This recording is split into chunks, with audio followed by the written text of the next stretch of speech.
میدونی کلاهبردار بودنه به کنار، این که میاد اعتماد مردم رو نسبت به یه سری آدم که دارن زحمت میکشن. حالا من آکادمیمو دارم، آژانسمو دارم، همه کارام قانونیه، هر کیم بخواد صاف مدارکو میذارم جلوش، میگم بفرمایید خدمت شما.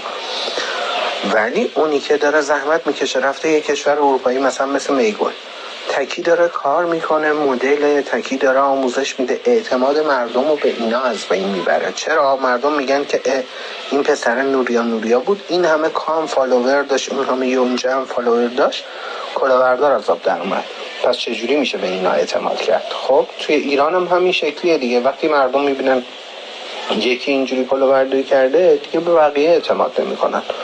الان مثلا این آکادمی آنجلز مثلا تو ایران، چه آژانس مدلینگ فرشتگان غیر سرشون، بابا هیچ آژانس مدلینگ ما تو ایران نداریم. اینا یا به دولت وصلن یا اینکه دارن کلاه مردم رو برمیدارن، زیرکی دارن کار میکنن.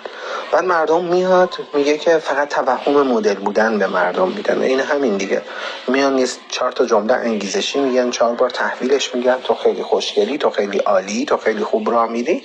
طرف میاد به ماها مسیج میده، میگه من مدلم. بعد میگیم که بفرست، میبینی که واقعا هیچی نیست. ولش کن دیگه، اصلا کلا در موردش حرف نزنیم.